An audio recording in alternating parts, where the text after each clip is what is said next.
Friends, greetings of the day. हमने अभी तक पढ़ा है कि किसी भी फिजिकल क्वांटिटीज के पास अगर मैग्नीट्यूड और डायरेक्शन दोनों है तो उसे हम वेक्टर कहते हैं। अगर मैग्नीट्यूड और डायरेक्शन दोनों है तो उसे हम वेक्टर कहते हैं। हमने यह भी पढ़ा है कि एक से अधिक वेक्टर के पास अगर मैग्नीट्यूड और डायरेक्शन इक्वल है, बराबर है, तो वो वेक्टर इक्वल होंगे। वो वेक्टर इक्वल होंगे।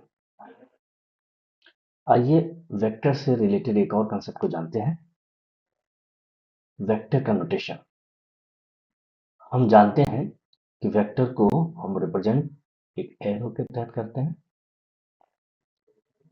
इस एरो के इनिशियल पॉइंट, इनिशियल पॉइंट को हम टेल कहते हैं। इनिशियल पॉइंट को हम टेल कहते हैं और जिस पॉइंट में एरो लगा हुआ है, इस पॉइंट को हम हेड कहते हैं। इस पॉइंट को हम हेड कहते हैं। आज के लेक्चर में हम वेक्टर एडिशन और सब्ट्रैक्शन के बारे में जानेंगे। मतलब कि हम दो या दो से अधिक वेक्टर को कैसे जोड़ते हैं और दो या दो से अधिक वेक्टर को हम कैसे घटाते हैं। सबसे पहले हम वेक्टर एडिशन के बारे में जानते हैं कि दो वेक्टर या दो से अधिक वेक्टर को हम कैसे जोड़ेंगे। वेक्टर एडिशन करने के लिए हम आइए जानते हैं triangle rule of vector addition, कि कैसे हम एक ट्रायंगल के माध्यम से हम एक रिजल्टेंट या सम जो वेक्टर का है वो हम निकालते हैं। Triangle rule of vector addition. तो चलिए हम दो वेक्टर लेते हैं। एक हम पहले वेक्टर का नाम देते हैं ए वेक्टर और उसे हम इस तरह से रिप्रेजेंट करते हैं। दूसरे वेक्टर का हम नाम देते हैं बी वेक्टर। दो वेक्टर है। तो triangle rule of vector addition में हम ये करते हैं कि जो सेकंड वेक्टर है यानी बी वेक्टर है, उसके टेल को हम जो फर्स्ट वेक्टर है उसके हेड के साथ जोड़ते हैं। तो आइए हम जोड़ते हैं।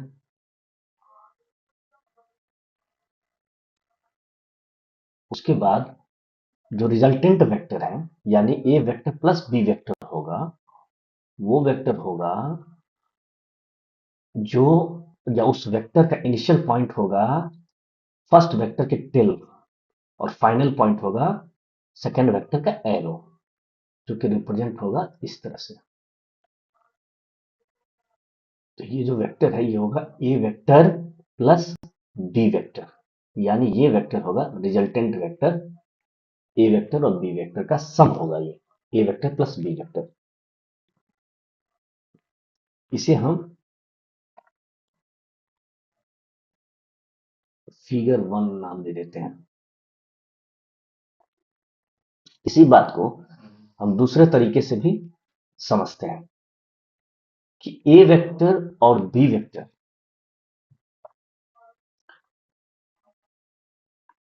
को हम एक पैरेललोग्राम के तहत भी समझ सकते हैं। तो मान लीजिए ए वेक्टर है, इसी को हम कॉपी कर देते हैं। तो ये फर्स्ट वेक्टर हमारा हो गया, बी वेक्टर हमारा सेकेंड वेक्टर हो गया। तो जो फर्स्ट वेक्टर और सेकेंड वेक्टर है दोनों के टेल को आप जोड़ लीजिए, दोनों के टेल को मिलाइए। तो हमने यहाँ ए वेक्टर और बी वेक्टर दोनों के टेल को मिला लिया है। अब हम एक पैरेललोग्राम बनाते हैं, मतलब ए वेक्टर के पैरेलल हम एक लाइन ड्रॉ करेंगे, उसी तरह से बी वेक्टर के पैरेलल भी हम लाइन ड्रॉ करेंगे। तो कन्वीनियंस के लिए हम ए वेक्टर को ही फिर से उसके कॉपी करके ऊपर ले जाते हैं। ए वेक्टर के पैरेलल हमने लाइन बना दी है, उसी तरह से हमने बी वेक्टर के पैरेलल भी हम एक लाइन बना देते हैं। अब ये एक पैरेललोग्राम का रूप ले लिया है, एक पैरेललोग्राम बन गया है, तो ये वेक्टर और ये हॉरिजॉन्टल वेक्टर ये दोनों पैरेलल है, यहाँ बी वाला भी पैरेलल है। तो जो रिजल्टेंट वेक्टर होगा वो वेक्टर होगा इस पैरेललोग्राम का डायगोनल, यानी कि ए वेक्टर और बी वेक्टर का जो टेल जहां कोइंसाइड किया है, जहां मीट किया है, वहां से लेके यहां तक।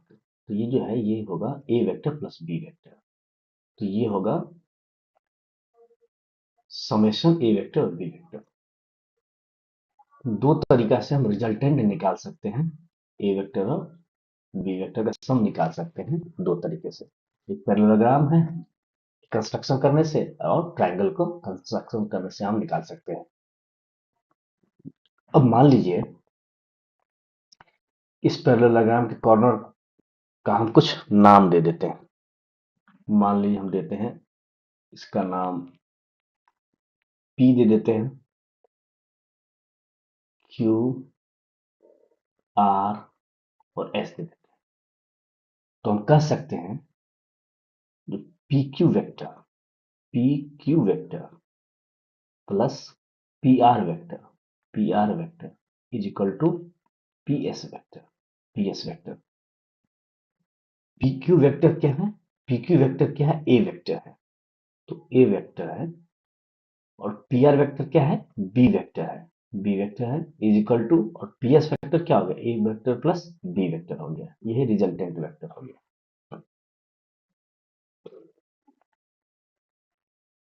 इस तरह से हमने रिजल्टेंट निकाला है वेक्टर नोटेशन के माध्यम से।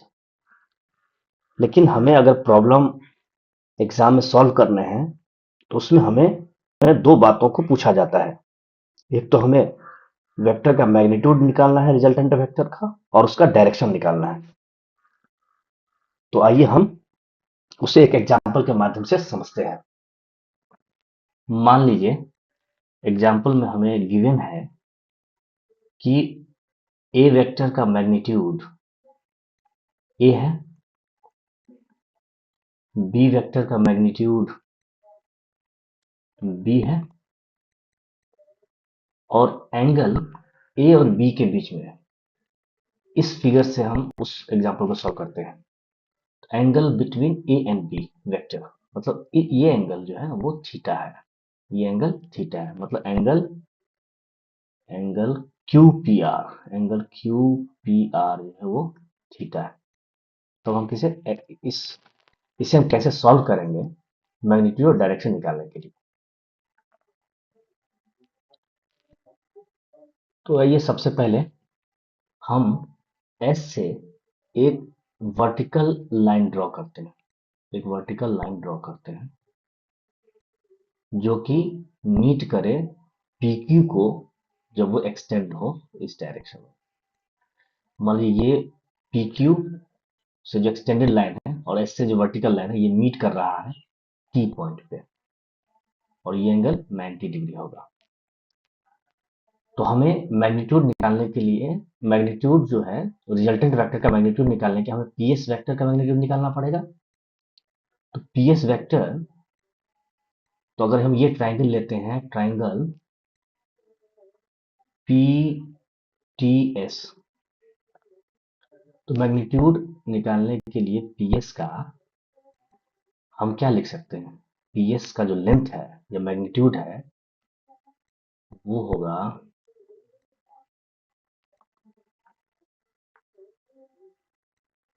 अगर उसका हम ये पाइथागोरस थ्योरम का यूज करते हैं,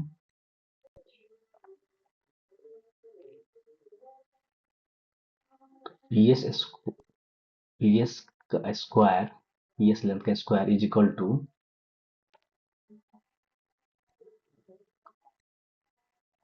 P Q plus Q T का स्क्वायर प्लस एस टी का स्क्वायर। और अगर आर, ये क्यू पी आर अगर ये थीटा एंगल है, तो पैरेललोग्राम लॉ से ये भी एंगल जो टी क्यू एस होगा ये भी थीटा एंगल होगा। तो इसका मतलब जो है क्यू टी जो होगा, क्यू टी जो होगा वो क्यू एस कॉस थीटा होगा, यानी क्यू टी जो होगा क्यू टी जो होगा वो क्या हो जाएगा, बी कॉस थीटा हो जाएगा प्रोजेक्शन। तो पी क्यू को क्या लिख सकते हैं, पी क्यू जो ए वेक्टर है मतलब उसका मैग्नीट्यूड ए है, ए प्लस और क्यू टी वेक्टर क्या हो गया, बी कॉस थीटा हो गया, बी कॉस थीटा हो गया का स्क्वायर प्लस एस टी क्या हो गया, एस टी जो हो गया बी साइन थीटा का, बी साइन थीटा हो गया, तो बी साइन थीटा का स्क्वायर हो गया। इसको सॉल्व करते हैं तो क्या आ जाएगा, A square plus B square cos square theta plus two A B cos theta plus B square sine square theta. इसे जब सॉल्व करेंगे तो फाइनल रिजल्ट आएगा A square plus two A B cos theta, two A B cos theta plus B square. तो इसलिए जो magnitude होगा P S का वो हो जाएगा under root A square plus two A B cos theta plus B square. ठीक। अब डायरेक्शन निकालने के लिए हम क्या करेंगे, तो मान लीजिए ये जो रिजल्टेंट वेक्टर है ए पी एस वेक्टर, जो रिजल्टेंट वेक्टर ये बनाता है ए वेक्टर से अल्फा एंगल बनाता है, अल्फा एंगल बनाता है। तो टेन अल्फा क्या हो जाएगा, टेन अल्फा क्या हो जाएगा, S T, S T by P T, S T by P T. इसका मतलब क्या होगा, टेन अल्फा क्या हो जाएगा, एस टी क्या हो जाएगा, B sine theta, B sine theta divided by, और पी टी क्या है, A plus B cos theta हो जाएगा, A plus B cos theta हो जाएगा। तो ये हमारा डायरेक्शन हो जाएगा,